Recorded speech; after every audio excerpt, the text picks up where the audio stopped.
Hello, I'm Ellie. And I'm Charlotte, and we run a bridal boutique in southwest London called Ellie and Charlotte. We've been making wedding dresses for the last 10 years and we're going to show you some of our top tips on finding your perfect dress and accessorising. I'm going to talk to you about how to choose a maternity wedding dress. First, you must decipher how pregnant you're going to be on your wedding day, because this is obviously going to affect the shape and the style of your wedding dress and what size to get. You also need to check with the shop the lead times on ordering, because you obviously want to order as close to the mark as possible to make sure you're getting the correct size.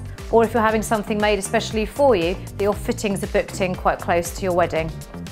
So let's talk about shape. Something as traditional as this isn't really going to work as a maternity dress, simply because it's got something round the waist which is going to restrict over the bump. Or you can choose, ideally, a traditional empire line, which is great because all the detail is at the top of the dress and the fabric should sit nicely over the bump. A few key things to think about when choosing an empire line is the one, make sure if you're buying off the peg that it is a maternity dress. So you need to make sure there's going to be enough fabric catered for in the pattern over the bump, and also to make sure that the length's correct.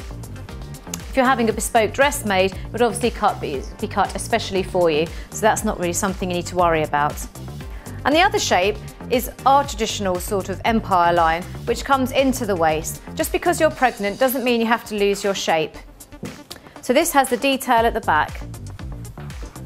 Again, a really nice idea because it's emphasising on the waist, and you can wear a bra, which is always comforting at this time in your life. The other thing is, as Ellie's beautifully modelling here, you can see how well an empire line suits a bump. It's also nice to have a low, round neck, simply because it proportions the body nicely over the bump. Anything too high is going to sort of disproportion your body and the dress isn't going to sit so nicely. So what we're doing here is we're framing the bump. We're not disguising the fact that Ellie's pregnant, but we're framing it and still giving her shape. You also need to consider fabric. A structured fabric over a pregnancy bump is not ideal because it will stand away and just make you look fat.